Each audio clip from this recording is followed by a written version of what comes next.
Welcome to my channel అప్పు gardening cooking. ఈరోజు నేను ఈ వీడియోలో కాకరకాయ పులుసు ఎలా చేయాలో చూపిస్తాను. అసలు చేదు అనేదే ఉండదు, చాలా టేస్టీగా ఉంటుంది. రైస్లోకి బాగుంటుంది, మెయిన్గా రాగి ముద్దలకి చాలా టేస్టీగా ఉంటుంది అండ్ రోటీస్లోకి కూడా బాగుంటుంది. ప్రాసెస్ ఎలా చేయాలో చూపిస్తాను. ఇవి 1 కిలో కాకరకాయ స్కిన్ రిమూవ్ చేసి అట్లా లోపల సీడ్స్ తీసేసి పీసెస్ లాగా కట్ చేసుకోవాలి. సో ఇలా స్మాల్ పీసెస్ లాగా కట్ చేసుకోవాలి. ఇలా అన్నీ కట్ చేసుకోండి.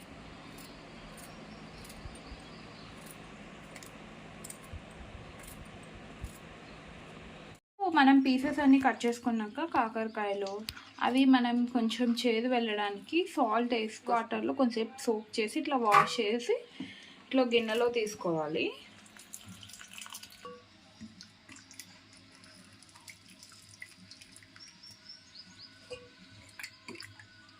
సో ఇలా అన్నీ ఒక గిన్నెలోకి తీసుకొని ఇందులో చింతపండు వాటర్ వేసుకొని పీసెస్ కట్ చేసుకున్న కాకరకాయలని సాల్ట్ వాటర్లో వాష్ చేసి అండ్ దాంట్లో ఇవన్నీ ఒక బౌల్లోకి తీసుకొని ఇందులోనే చింతపండు వాటర్ వేసి హాఫ్ బాయిల్ చేసుకోవాలి. అండ్ కొంచెం పసుపు యాడ్ చేసుకోవాలి. ఇట్స్ హాఫ్ బాయిల్ చేసుకోవాలి అంతే. బాయిల్ అయ్యాక ఇట్లా స్ట్రెయిన్ చేసేసుకోవాలి.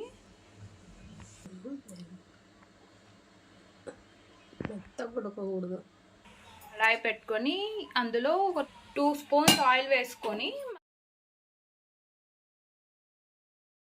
ఆయిల్ హీట్ అయినాక మనం హాఫ్ బాయిల్ చేసుకున్న కాకరకాయ పీసెస్ యాడ్ చేసుకొని ఇవి కొంచెం బాగా ఫ్రై అవ్వాలి. ఇందులోనే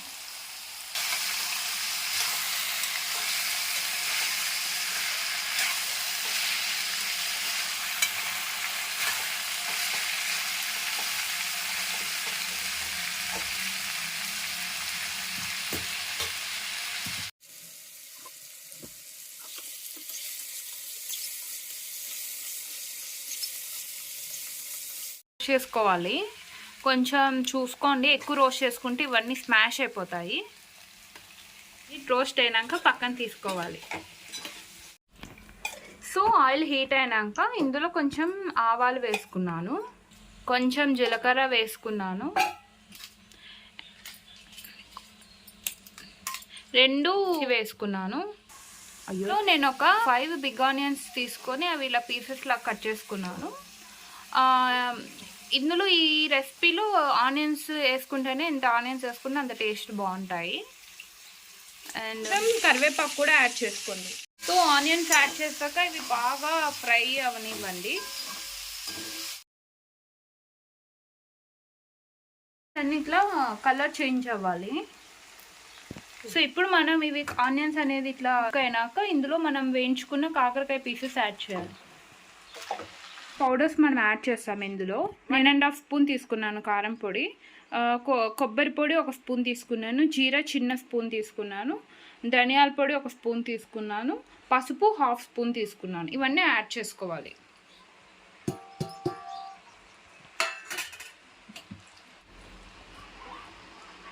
సో పౌడర్స్ అన్నీ వేసాక ఒక 1 మినిట్ అట్లానే పెట్టేసుకోండి, కొంచెం అవి కుక్ అవ్వడానికి. ఒక చిన్న కప్పు చింతపండు తీసుకొని బాగా సోక్ చేసుకొని ఇట్లా ప్యూరీ అంతా ఎక్స్ట్రాక్ట్ తీసేసి యాడ్ చేసుకోవాలి. మనకి వాటర్ కన్సిస్టెన్సీ బట్టి ఎంత కావాలి కన్సిస్టెన్సీని బట్టి దాన్ని బట్టి వాటర్ యాడ్ చేస్తాము.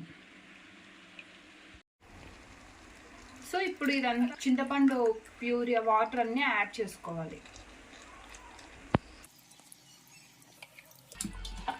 సో ఇలా చింతపండు వాటర్ వేసుకున్నాక కన్సిస్టెన్సీ చూసుకోండి. ఇంకా ఎక్కువ కొంచెం గ్రేవీ కావాలి అంటే ఇంకా కొంచెం యాడ్ చేసుకోండి వాటర్. లేదు సరిపోతే కొంచెం థిక్గానే ఉండాలి అనుకుంటే ఇష్టం లేదు వాటర్ అన్నీ వేసుకున్నాక ఇప్పుడు మనకి తగినంత సాల్ట్ యాడ్ చేసుకోండి.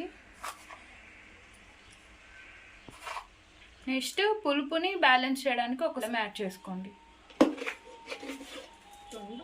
ఓకే 2 స్పూన్లు యాడ్ చేసుకోండి.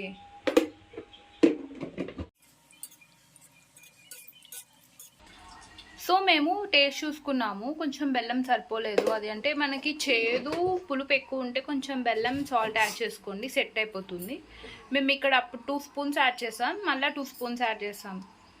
2 మినిట్స్ కుక్ అయ్యాక ఇట్లా ఆయిల్ అనేది ఫ్లోట్ అవుతుంది. సో అప్పుడు మనం కొత్తిమీర యాడ్ చేసుకోవాలి. అంటే గైస్ కర్రీ ఈజ్ రెడీ. ఎవరికైనా కాకరకాయ ఇష్టం లేని వాళ్ళకి చేసి పెట్టండి. నెక్స్ట్ టైం అడిగి చేయించుకుంటారు. నాకు ఫస్ట్లో ఇష్టం ఉండేది కాదు, మా అమ్మమ్మ చేసేది. ఇంకా అప్పటి నుంచి అస్సలు వేరే కర్రీస్ కంటే నాకు ఇదే నచ్చుతుంది, చాలా టేస్టీగా ఉంటుంది. ఒకసారి తప్పకుండా ట్రై చేయండి. ట్రై చేసి ఎలా ఉందో కామెంట్ సెక్షన్లో చెప్పండి. వీడియోని లైక్ చేస్తారు, షేర్ చేస్తారు అనుకుంటున్నాను. ఛానల్ని సబ్స్క్రైబ్ చేయండి, సపోర్ట్ చేయండి. Thanks for watching. బాయ్.